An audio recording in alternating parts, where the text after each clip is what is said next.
চাঁদপুরের মতলব উত্তর উপজেলার জহিরাবাদ ইউনিয়নের ১ নং ওয়ার্ডের ৫.৫ আনি গ্রামের ৬ বছরের প্রতিভাবান খুদে ফুটবলার সোহানের দায়িত্ব নিলেন বিএনপির ভারপ্রাপ্ত চেয়ারম্যান তারেক রহমান। জাতীয় দলের সাবেক সাফ জয়ী অধিনায়ক ও ঢাকা মহানগর উত্তর বিএনপির আহ্বায়ক আমিনুল হক সোহানের বাড়িতে গিয়ে ফুটবলের সরঞ্জাম ও নগদ অর্থ তুলে দেন। সোহান মোহাম্মদ সোহেল প্রধান ও গৃহিণী মায়ের সন্তান। মাত্র ২.৫ বছর বয়সে দাদা মৃত শাহ আলম প্রধানের উপহার দেওয়া একটি ফুটবল হাতে নিয়েই শুরু হয় তার ফুটবল যাত্রা। বাবার কাছ থেকে প্রতিদিন প্রশিক্ষণে মাত্র ৫.৫ বছর বয়সেই ফুটবলে ড্রিবলিং ও স্কিলে তাক লাগিয়েছে সবার। তার অসাধারণ ফুটবল দক্ষতার ভিডিও সোশ্যাল মিডিয়ায় ভাইরাল হলে বিষয়টি নজরে আসে বিএনপির ভারপ্রাপ্ত চেয়ারম্যান তারেক রহমান এবং জাতীয় দলের সাবেক অধিনায়ক আমিনুল হকের।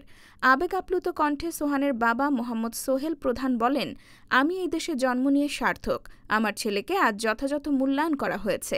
আমি ধন্যবাদ জানাই তারেক রহমান ও আমিনুল হককে। এই সম্মান আমরা কখনোই ভুলব না।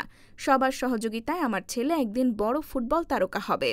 আমিনুল হক বলেন, আমাদের মাননীয় ভারপ্রাপ্ত চেয়ারম্যান জনাব তারেক রহমানের নজরে যখন এই ভিডিওটি দৃশ্যমান হয়, তিনি তাৎক্ষণিকভাবে আমাকে নির্দেশনা দিয়েছেন যে আমরা এই সোহানের পড়াশোনা থেকে শুরু করে ওর খেলাধুলার সকল দায় দায়িত্ব আমাদের মাননীয় ভারপ্রাপ্ত চেয়ারম্যান জনাব তারেক রহমান নিয়েছেন এবং পারিবারিকভাবেও তার যেই পাশে থাকার জন্য আমার দল, আমাদের বাংলাদেশ জাতীয়তাবাদী দল বিএনপি এই সোহানের পরিবার এবং সোহানের বাবার পাশে রয়েছে।